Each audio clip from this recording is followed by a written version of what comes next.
James Webb జీవాన్ని కనిపెట్టేసింది. ఇది click bait కాదు, సైంటిస్టులే ఒప్పుకున్నారు. కొన్ని నెలల క్రితం జేమ్స్ వెబ్ నుండి వింత డేటా వచ్చింది. అది కూడా ఒక ప్లానెట్ కి రిలేటెడ్. దాని పేరే K2-18b. ఇది భూమికి 124 కాంతి సంవత్సరాల దూరంలో K2-18 అనే రెడ్ డ్వార్ఫ్ సూర్యుడి చుట్టూ తిరుగుతుంది. మన సోలార్ సిస్టంలో ఉండే సూర్యుడు ఒక ఎల్లో డ్వార్ఫ్. K2-18 దానికంటే చిన్నగా ఉంటుంది. K2-18bతో పాటు K2-18c అనే ఇంకో గ్రహం కూడా ఉంది. బట్ ఈ రోజు డిస్కషన్ ఓన్లీ K2-18b మీద మాత్రమే. అయితే దీని మీద జీవం ఉందని ఎలా కనిపెట్టారు? ఇది నిజమేనా? దీన్ని కనిపెట్టింది ఒక ఇండియన్ సైంటిస్టా? ఈ ప్రశ్నలకు సమాధానాలు కావాలంటే ఈ వీడియో చివరి వరకు చూడండి. యూనివర్సిటీ ఆఫ్ కేంబ్రిడ్జ్ లో ఆస్ట్రోఫిజిసిస్ట్ అయిన నిక్కు మధుసూదన్ రీసెంట్ గా ఒక ఇంటర్వ్యూలో K2-18b మీద జీవం గురించి మాట్లాడారు. అప్పటి నుండి K2-18b వైరల్ అయింది. దాని వాతావరణం నుండి వచ్చిన డేటా కొన్ని నమ్మలేని నిజాల్ని బయటపెట్టింది. దీని గురించి డిస్కస్ చేసే ముందు మీకొక డౌట్ రావచ్చు. అంత దూరంలో ఉన్న గ్రహం వాతావరణంలో ఏముందో మనకెలా తెలిసిందని. ఈ టాపిక్ గురించి చాలా వీడియోస్లో చెప్పా, బట్ కొత్త వ్యూవర్స్ కోసం మళ్ళీ చెప్తున్నా. ఒక గ్రహం నుండి వచ్చిన కాంతిని అనలైజ్ చేస్తే దాంట్లో ఏముందో అర్థమైపోతుంది. ఒక్కో కెమికల్ కాంతిని అబ్జార్బ్ చేసుకుని ఒక్కో వేవ్ లెంత్ లో బయటికి వదులుతుంది. అంటే ఆక్సిజన్ అబ్జార్బ్ చేసుకుని వదిలిన కాంతికి ఒక వేవ్ లెంత్ ఉంటే నైట్రోజన్ కి ఇంకోటి ఉంటుంది. సో గ్రహం నుండి వచ్చిన కాంతిని స్పెక్ట్రోస్కోపీ పద్ధతి ద్వారా విడగొట్టి ఏ కెమికల్స్ ఉన్నాయో తెలుసుకోవచ్చు. K2-18b విషయంలో కూడా ఇదే టెక్నిక్ వాడి కొన్ని కెమికల్స్ కనిపెట్టారు. అందులో ఫస్ట్ ది మీథేన్. మీథేన్ ఉంటే గొప్పేంటి అని మీకు డౌట్ రావచ్చు. మీథేన్ ఒక బయోసిగ్నేచర్, అంటే జీవం ఉందని చెప్పే ఒక ఆధారం. ఆహారం జీర్ణమైనప్పుడు ఆపాన వాయువుల ద్వారా మీథేన్ మన బాడీలో నుండి బయటికి వస్తుంది. మనుషులే కాదు, ఆవులు, గేదెలు ఇంకా అనేక జంతువులు మీథేన్ ని వదులుతాయి. ఇలా వదిలిన మీథేన్ మొత్తం వాతావరణంలో ఉండిపోతుంది. మీథేన్ తో పాటు కార్బన్ డైఆక్సైడ్ ఉంది, ప్లస్ అసలు కార్బన్ మోనాక్సైడ్ జాడే లేదు. మొత్తంగా చూసుకుంటే K2-18b వాతావరణం భూమిలానే ఉంది. ఇంకో విషయం ఏంటంటే వాతావరణంలో ఉన్న మీథేన్ ను సూర్యకిరణాలు నాశనం చేస్తాయి. సో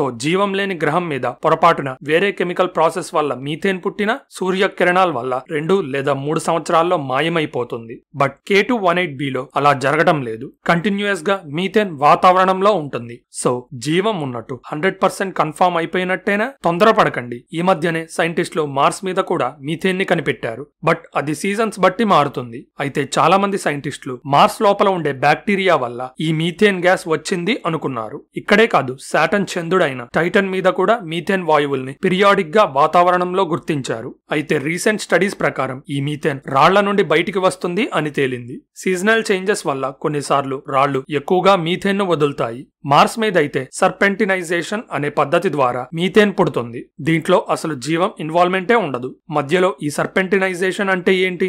సింపుల్ గా చెప్పాలంటే ఒక గ్రహం లేదా చంద్రుడి లోపల ఆలివిన్ అనే రాయి ఉంటుంది. ఇది చాలా వేడిగా ఉంటుంది. పైకి వచ్చి నీటికి తగలగానే ఓలివిన్ కూల్ అయ్యి రూపం మార్చుకుంటుంది. ఈ ప్రాసెస్ లో మీథేన్ బయటికి వస్తుంది.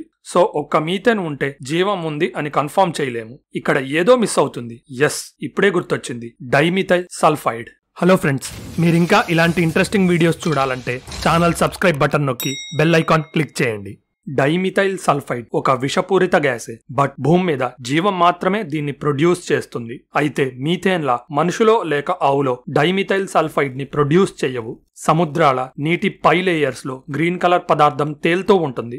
మామూలుగా చూస్తే ఇదేం పెద్ద స్పెషల్ గా అనిపించదు, కానీ మైక్రోస్కోప్ కింద చూస్తే అసలు విషయం బయటపడుతుంది. ఈ గ్రీన్ పదార్థంలో చిన్న చిన్న జీవులు ఉంటాయి. ఇవి కాకుండా ఎక్కువగా ఉండే గ్రీన్ పదార్థాన్ని ఆల్గే అంటారు. ఇవి డైమిథైల్ సల్ఫైడ్ ని ప్రొడ్యూస్ చేసే జీవులు. అయితే ఇక్కడ సముద్రాలు అనే మాట చాలా ఇంపార్టెంట్. ఆల్గే ఉండాలంటే ఖచ్చితంగా నీరు ఉండాలి. అందుకే K2-18b ఒక హైసియన్ వరల్డ్ అయి ఉండొచ్చు అని సైంటిస్టులు అనుమానిస్తున్నారు. హైసియన్ గ్రహాల్లో ఎక్కువ శాతం నీరే ఉంటుంది. సో ఈ నీటి మీద తేలుతూ ఉన్న ఆల్గే డైమిథైల్ సల్ఫైడ్ ని ప్రొడ్యూస్ చేస్తుందేమో.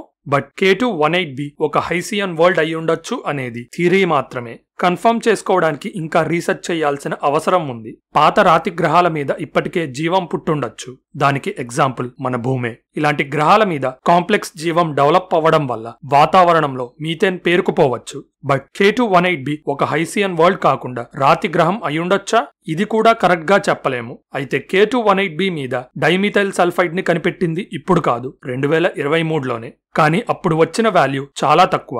ఎంత తక్కువ అంటే సైంటిస్టులు పట్టించుకోవాలి అనుకోలేదు. ఇంకొంతమంది ఆ కెమికల్ అసలు డైమిథైల్ సల్ఫైడే కాదు, డేటాను మనం తప్పుగా అర్థం చేసుకున్నాం అంటున్నారు. వీనస్ విషయంలో కూడా ఇంతే జరిగింది. ఈ మధ్యనే అందులో ఫాస్ఫీన్ గ్యాస్ దొరికింది. జీవం వల్లే దీన్ని కనిపెట్టగలిగామన్నారు. బట్ డీప్ రీసెర్చ్ చేసిన తర్వాత అక్కడుంది ఫాస్ఫీన్ కాదు, సల్ఫర్ డయాక్సైడ్ అని తేలింది. ఇలాంటి తప్పుడు రిజల్ట్స్ ని ఫాల్స్ డిటెక్షన్ అంటారు. వీనస్సే కాదు, WASP-80b అనే గ్రహం మీద కూడా ఇలాంటి ఫాల్స్ డిటెక్షనే జరిగింది.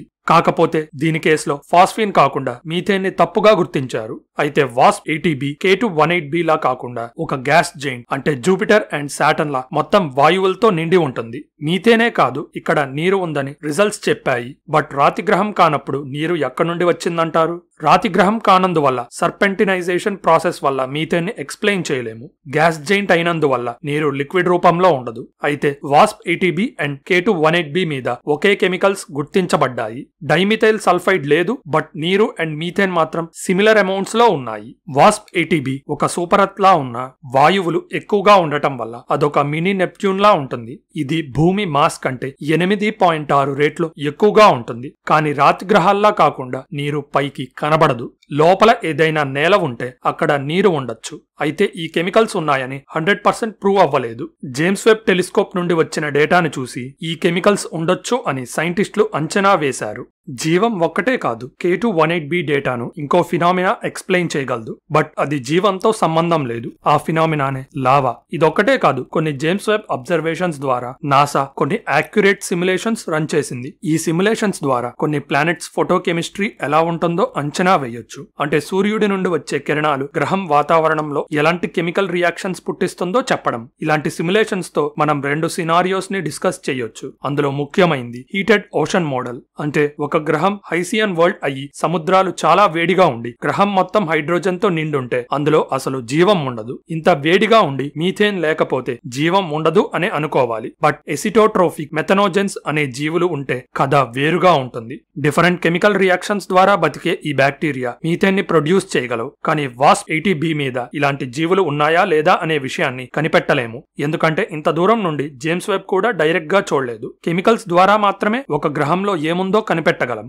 సో జీవం ఈ మీథేన్ ని ప్రొడ్యూస్ చేస్తున్న కొంతమంది సైంటిస్టులు జీవం ఉందని ఒప్పుకుంటారు. ఇంకొంతమంది జీవం కాకుండా వేరే చర్య ద్వారా మీథేన్ ప్రొడ్యూస్ అవుతుందా లేదా అనే ఖచ్చితమైన ఎవిడెన్స్ కోసం చూస్తారు. ఆఫ్టర్ ఆల్ అందరూ రైట్ అనుకున్నది తప్పు అని నిరూపించడంలో ఈ సైంటిస్టులు కిక్ వెతుక్కుంటారు. అయితే WASP-80b నిజంగా ఎలాంటి గ్రహం అని కనిపెట్టే సిమ్యులేషన్స్ మాత్రం అదొక మినీ నెప్ట్యూన్ అంటే రాయి లేని వాయువులు ఎక్కువగా ఉన్న గ్రహం అనే చెప్తున్నాయి. గ్రహం లోపల నుండి గ్యాసెస్ మిక్స్ అయ్యి పై వాతావరణంలోకి రావటం వల్ల మీథేన్ ఇంత ఎక్కువగా కనపడొచ్చు.